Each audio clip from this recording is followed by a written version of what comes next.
उत्तर प्रदेश विधानसभा की हसनापुर ऐतिहासिक सीट है। यहाँ पर असदुद्दीन ओवैसी साहब ने भी आने से इनकार नहीं किया, वो यहाँ से भी कतराए नहीं है और इस सीट को उनकी नज़र में भी एक महत्व है, इसलिए वो यहाँ पर आए। प्रोग्राम ख़त्म होने के बाद कुछ लोग बैठे थे, हमने सोचा क्यों ना इनसे जाना जाए कि असदुद्दीन ओवैसी से ये लोग कितना प्रभावित हैं, इनको आज का भाषण कैसा लगा। तो आइए जानते। सबसे पहले आबिद कुरैशी जी, सर आज जो आपकी धरती हसनापुर पर आए हैं, सबसे पहले आप उनके यहाँ आने से कैसा महसूस कर रहे हैं? माशाल्लाह बहुत अच्छा महसूस कर रहा हूँ। और चुनाव जो थोड़ा बहुत हमारा कमज़ोर था, आज अल्लाह का शुक्र है अल्हम्दुलिल्लाह ओवैसी साहब के आने से हमारा चुनाव बहुत मजबूत हुआ है। और मवाना और मवाने के आसपास के लोग जितने भी आए हैं यहाँ प्रोग्राम में, एक मैसेज लेके गए हैं कि MIM पार्टी आज ज़िंदा हो चुकी है। असदुद्दीन ओवैसी साहब की जो पार्टी है वो इस वक्त हसनापुर विधानसभा में पूरे ज़ोर शोर के साथ चुनाव लड़ रही है। क्या आपको ऐसा लगता है कि लोग असदुद्दीन ओवैसी को या MIM पार्टी को सपोर्ट करते हैं और उनके यहाँ आने से उनका वोट बैंक बहुत ज़्यादा बड़ा है? जी अल्लाह का शुक्र है, ओवैसी साहब के यहाँ आने से हमारा वोट बैंक बहुत ज़्यादा बड़ा है और इंशाल्लाह हम अब जीत की तरफ हैं। पहले हमारा तिकोना मुकाबला था, लेकिन अब हम जीत की तरफ हैं, अल्लाह का इनाम है। जी आपका नाम क्या है और आपको असदुद्दीन ओवैसी की क्या खासियत या MIM की क्या विशेषता पसंद आती है? मेरा नाम मोहम्मद शाकिर है और MIM बहुत अच्छी पार्टी है और बहुत ही ज़्यादा अच्छा काम करेगी आने वाले टाइम में। असदुद्दीन ओवैसी कोई ख़ास बात? अच्छे लीडर हैं, अच्छा पढ़े लिखे लीडर हैं, अच्छा विकास करेंगे। जी आपने अब से पहले कभी असदुद्दीन ओवैसी को अपनी आंखों के सामने देखा? जी हाँ देखा जी। आप और यहाँ फिर आए आप दोबारा, तो आप एक बार उनको देख चुके हैं, फिर दोबारा देखने का मन क्यों करता है?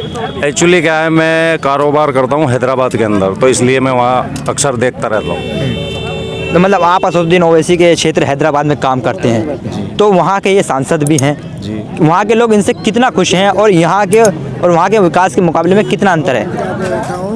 ये तो आप खुद जानते हो और हैदराबाद के जितने भी अवाम हैं वे इनसे बहुत ज़्यादा बेहद खुश हैं, इसीलिए यहाँ की पब्लिक के बीच आने बहुत ज़रूरी थे, सो आ गए। और ये आप खुद अपनी आंखों से देख चुके हो कि उनके आने से कितने उनके चाहने वाले हैं और इलेक्शन का रुझान किस तरीके से पलटता नज़र आ रहा है, ये आप सब जान चुके हो।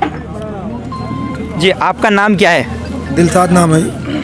आप ये परिवर्तन मोर्चा पहले 100 सीटों पे लड़ रहा था, अब 403 पे लड़ रहा है, आप इससे खुश हैं कि 403 पे लड़ रहे हैं या फिर 100 सीट पे लड़ना चाहिए था? 403 पे लड़ना चाहिए था और इंशाल्लाह जीत होगी, सरकार हमारी बनेगी। जी आपका नाम क्या है? मेरा नाम डॉक्टर नईम अहमद है, मैं खजूरी से हूँ।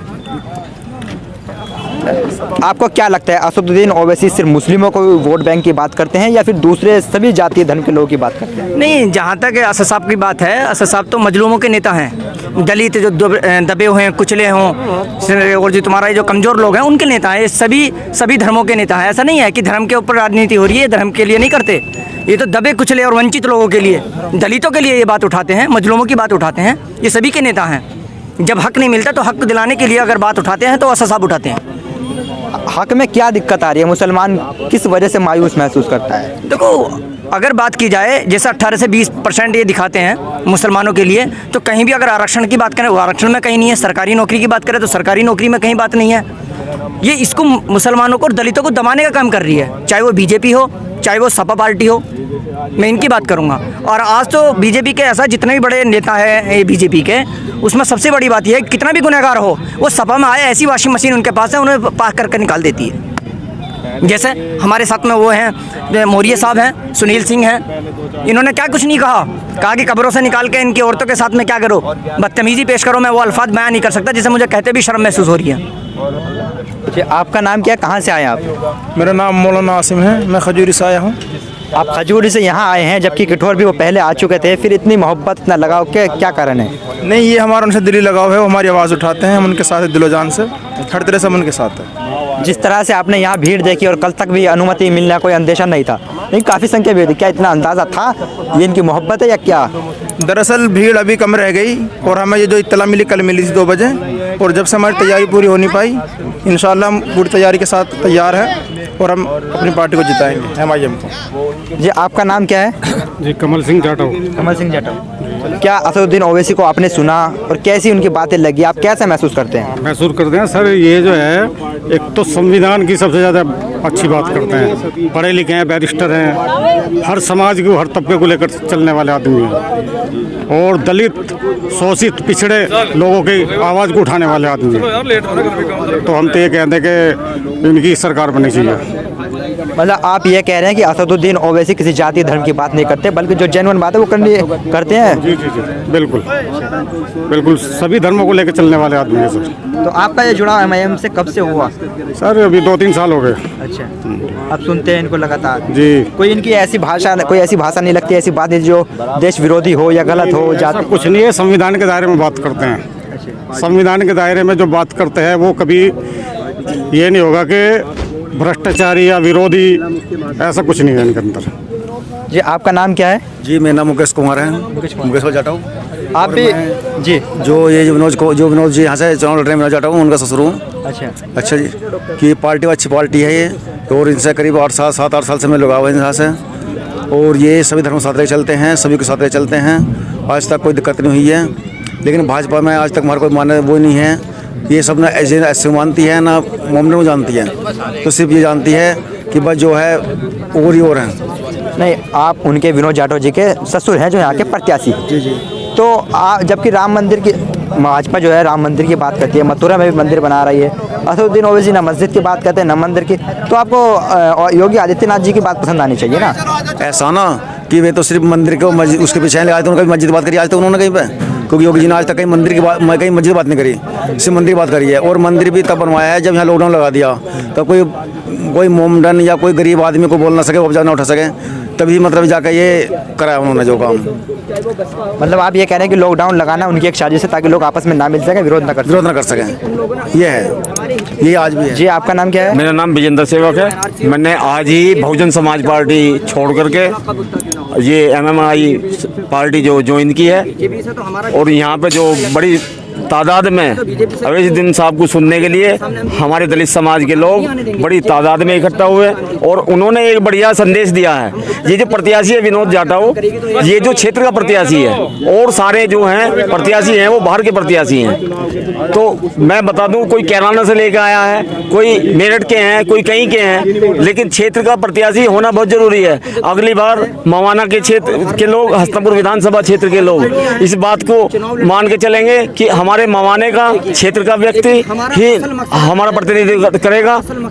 इसीलिए आज आपने देखा कितना तगड़ा प्रोग्राम था, बराबर की भागीदारी, दलित समाज के लोग, पिछड़े समाज के लोग, मुस्लिम समाज के लोग बड़ी भागीदारी में इस प्रोग्राम में थे। आप लोग ने देखा कि यहाँ पे बड़ी जो जितनी भी राजनीतिक पार्टियां हैं वो टिकट लेकर के पैसों में टिकट लेकर आ रहे हैं। जो वर्तमान विधायक हैं दिनेश खटीक जी, उन्होंने भी पैसे दे करके उन्हें टिकट मिला है, और बहुजन समाज पार्टी के जो संजीव जाटव हैं वो भी पार्टी को 1.5 करोड़ रुपए दे करके टिकट लेकर आए हैं। और माननीय आपके पूर्व विधायक जिनका दायरा बहुत बड़ा है, वो गाड़ी 50-50 गाड़ी लेके चलते हैं, और पूंजीपतियों की जो में बढ़ते हैं, और भूमाफिया हैं वो। आप जिन पूर्व विधायक की बात कर रहे हैं, कहा जाता है कि उनके साथ तो बहुत सारा दलित वोट बैंक है, वो जिस पार्टी में जाते हैं वो दलित लोग उनके साथ है, क्या इसमें सच्चाई नहीं है? इसमें कोई सच्चाई नहीं है, मैं आपको बता दूं, ऐसा कुछ नहीं है। आपने देखा कि दलित समाज के 4-7 जाटव समाज के प्रत्याशी लड़ रहे हैं, और मैं इस बात को बिल्कुल झूठ साबित नहीं कर सकता। मैं जानता हूं इस बात को कि अभी भी 60% 60 से 70% हमारे समाज का लोग जो वो बहन जी से जुड़े हैं, बहुजन समाज पार्टी से जुड़े हुए हैं, और अन्य ये जो ड्रामेबाजी जो ठेकेदार हैं वो उनके उसमें झांसे में पड़ रहे हैं, खाने पीने के चक्कर में लग रहे हैं वो। ऐसा कुछ अच्छा, जो दूसरी पार्टियां हैं वो दूसरी बातों पर बात करती हैं, लेकिन असदुद्दीन ओवैसी ना मस्जिद पे बात करते हैं ना मंदिर पे बात करते हैं। आज इन्होंने कॉलेज बनाने की बात कही है, तो आपके लिए मंदिर मस्जिद ज्यादा महत्वपूर्ण है या कॉलेज होना ज्यादा जरूरी है? देश को, दलित समाज को, मुस्लिम समाज को जरूरत है आज शिक्षा की, तो वो बढ़िया बात करते हैं, काबिल तारीफ है। तो बैरिस्टर हैं, पढ़े लिखे वो लोग हैं, अपने समाज को और दलित समाज को शिक्षा की तरफ ले जाने की बात कर रहे हैं। तो ऐसा पैगाम देना चाहिए, मंदिर से क्या मिलेगा या मस्जिद से क्या मिलेगा? अरे जो अगर मिलेगा, अगर बच्चे अधिकारी बनेंगे, IAS बनेंगे, PCS बनेंगे, गवर्नमेंट जॉब करेंगे, तो वो शिक्षा से मिलेगा। ये सांप्रदायिक पार्टियां एक दूसरे को भिड़ाने की बात करती हैं। और देखिए कितनी बढ़िया भी बात सुन रहा था, एक मेरे साथी बोल रहे थे कि हैदराबाद के अंदर इतना बड़ा उन्होंने जो वो चला रखा है, उन्होंने शिक्षा पे, स्वास्थ्य पे बहुत बढ़िया। क्योंकि मुझे मेरे दोस्त हैं, हमारे जो प्रत्याशी है गरीब प्रत्याशी है विनोद जाटव, लेकिन सब लोग क्षेत्र के लोग, हमने किसी को कोई सूचना नहीं दी कि कितने लोग, 1000 की परमिशन थी लेकिन कई 20,000 लोग ने हमें इसमें शिरकत करी। हम सभी लोगों के आभारी हैं और सभी को क्षेत्र का होने के नाते सबसे आग्रह करेंगे कि क्षेत्र के ही प्रत्याशी को, विनोद कुमार जाटव मवाने का रहने वाला है, गरीब परिवार से है, गरीब की मदद कर सकता है, गरीब के दुख सुख में खड़ा रहेगा। तो ये थी इन लोगों की लाए, इन लोगों का जुड़ाव है असदुद्दीन ओवैसी है। असदुद्दीन ओवैसी को विधानसभा पहुंचने में एक बहुमत हासिल करना है, उनको चुनाव लड़ना है, लेकिन आपको हमारा चैनल सब्सक्राइब करने में ना 1 रुपया देना है, ना ही कोई चुनाव लड़ना है। तो आप चैनल को सब्सक्राइब कीजिए और हमारी वीडियो देखते रहिए।